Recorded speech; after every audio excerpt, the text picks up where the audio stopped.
पश्चिम बंगाल के सबसे बड़े फेस्टिवल दुर्गा पूजा के शुरू होने से 24 घंटे पहले हाईकोर्ट ने पूजा पंडालों को राहत दी है।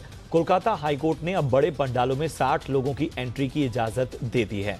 इसके पहले सोमवार को कोर्ट ने कहा था कि पूजा पंडालों में विजिटर्स को एंट्री नहीं दी जाएगी, सिर्फ आयोजक ही अंदर जा सकेंगे, उनकी भी संख्या तय होगी। छोटे पंडालों में 15 और बड़े पंडालों में 25 लोग ही जा सकेंगे। कोर्ट ने कोरोना की स्थिति को देखते हुए यह फैसला दिया था। इस पर कोलकाता के दुर्गोत्सव फोरम के 400 पंडाल आयोजकों ने रिव्यू की अपील की थी। कभी बेटी की शादी में 500 करोड़ रुपए का खर्च कर सुर्खियों में रहने वाले स्टील किंग लक्ष्मी मित्तल के छोटे भाई प्रमोद मित्तल ब्रिटेन के सबसे बड़े दिवालिया घोषित किए जा सकते हैं।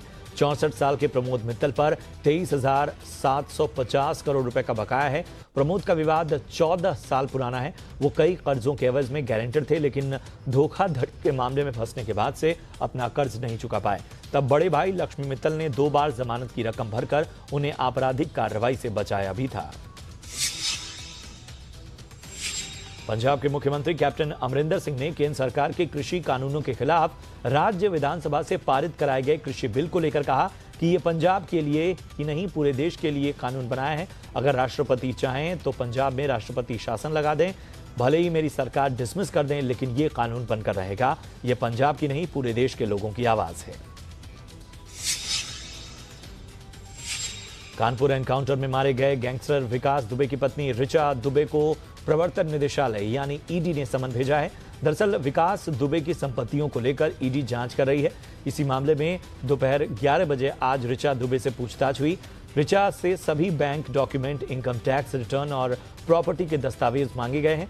जुलाई में ईडी ने कानपुर पुलिस के आईजी को चिट्ठी लिखकर विकास दुबे की संपत्तियों के बारे में जानकारी मांगी थी।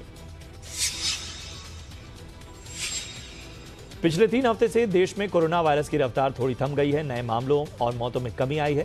ज्यादातर राज्यों में ट्रांसमिशन कम हो रहा है, लेकिन नीति आयोग ने चेतावनी देते हुए कहा है कि सर्दियों में कोरोना की दूसरी लहर आ सकती है। नीति आयोग के सदस्य और कोरोना से निपटने के लिए बने पैनल के प्रमुख वीके पॉल के मुताबिक कोरोना वायरस की वैक्सीन आने के बाद उसे लोगों तक पहुंचाने के लिए पर्याप्त संसाधन हैं, लेकिन हमें सर्दियों के लिए तैयार रहना होगा। एक्टर संजय दत्त कैंसर से पूरी तरह स्वस्थ हो गए हैं। उन्होंने ट्विटर पर इसकी जानकारी दी और लिखा कि पिछले कुछ हफ्ते मेरे लिए और मेरे परिवार के लिए काफी मुश्किल भरे रहे, लेकिन जैसा कहा गया है कि ईश्वर सबसे मुश्किल लड़ाइयों में हमेशा सबसे मजबूत सिपाही को जीत देता है। और आज मेरे बच्चे के जन्मदिन पर मुझे इस बात की खुशी हो रही है कि मैं ये लड़ाई जीत गया हूं। बता दें कि 11 अगस्त को संजू को कैंसर का पता चला था। बॉलीवुड के जाने माने फिल्ममेकर संजय लीला भंसाली ने पिछले साल सुर्खियां बटोरी थीं जब उन्होंने अपने 2 बड़े प्रोजेक्ट गंगूबाई काठियावाड़ी और बैजू बावरा की घोषणा की थी।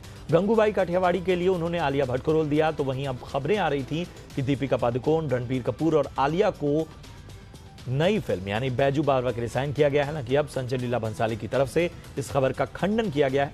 बैजू बावरा की स्टार कास्ट को लेकर किसी भी तरह का आधिकारिक ऐलान अभी बाकी है।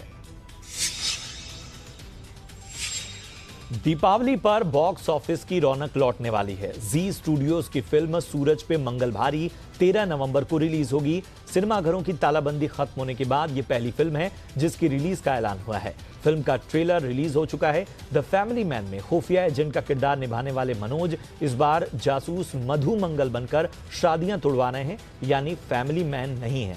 सूरज पे मंगल भारी सोशल सटायर है जिसमें मनोज वाजपेयी, दिलजीत दोसांझ, फातिमा सना शेख के अलावा अन्नू कपूर और विजय राज भी नजर आएंगे। दमदार कलाकार दीप्ति नवल की मोहाली के फोर्टिस अस्पताल में एंजियोप्लास्टी हुई। उन्हें मनाली में हार्ट अटैक का दौरा पड़ा था। हालांकि डॉक्टर्स का कहना है कि अब उनकी हालत स्थिर है। 68 साल की दीप्ति को हॉस्पिटल से डिस्चार्ज भी कर दिया गया। दीप्ति को रविवार को पहला हार्ट अटैक का दौरा पड़ा था, जिसके बाद उन्हें कार्डियक केयर एम्बुलेंस से हॉस्पिटल ले जाया गया। फिलहाल उनकी कंडीशन में सुधार है और जल्द ही उनकी और ज्यादा तबीयत बेहतर होगी। फिलहाल दीप्ति कुछ समय से अपने मनाली के कॉटेज में रह रही थी। असम के एक डॉक्टर का पीपी किट में डांस काफी वायरल है और उनके इस परफॉर्मेंस की तारीफ अब ऋतिक रोशन ने की है। ऋतिक ने उनके वीडियो को रीट्वीट करते हुए लिखा कि किसी दिन असम आकर आपसे मैं डांस सीखूंगा। डॉक्टर अरूप सेनापति Silchar medical college and hospital में ईएनटी सर्जन है। उन्होंने कोरोना के मरीजों के मनोरंजन के लिए ये डांस किया था। ऋतिक रोशन ने जब इस वीडियो को रीट्वीट किया तो डॉक्टर अरूप ने जवाब देते हुए कहा कि आप मेरे आदर्श हैं, हमारे हीरो हैं और आपको देखते हुए मैंने सीखा, आपका असम में स्वागत है। आईपीएल के 13वें सीजन का 39वां मैच रॉयल चैलेंजर्स बेंगलुरु और कोलकाता नाइट राइडर्स के बीच खेला जा रहा है। अबू धाबी में खेले जाने वाले इस मैच में पॉइंट्स टेबल के टॉप 4 में शामिल दोनों टीमों के पास प्लेऑफ के लिए जगह मजबूत करने का पूरा मौका है। आरसीबी अगर मैच जीती तो नंबर 2 पर पहुंच जाएगी।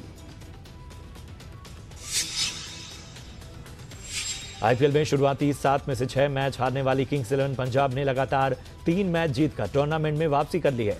पिछले 3 मैचों में पंजाब ने इस सीजन की top 3 team Delhi Capitals, Mumbai Indians और रॉयल चैलेंजर्स बेंगलुरु को हराया है। सीजन में 4 जीत के साथ पंजाब पॉइंट्स टेबल्स में 5वें स्थान पर पहुंच गई है। ऐसे में उसने अपने प्लेऑफ की दावेदारी बरकरार रखी है।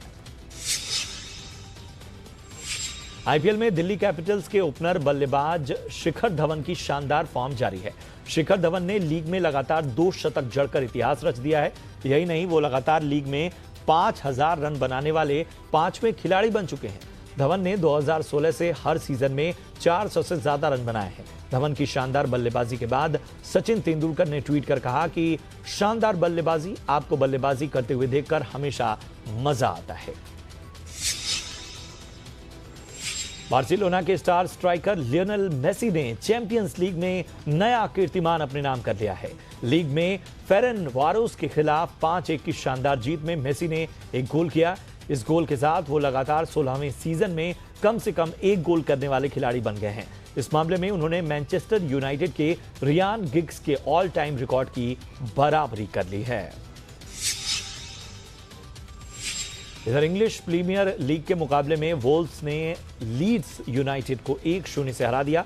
उनके लिए राउल जिमनेज ने 70वें मिनट में गोल किया। पहले हाफ में लीड्स ने दबदबा बनाकर रखा था, लेकिन वो गोल नहीं कर पाए।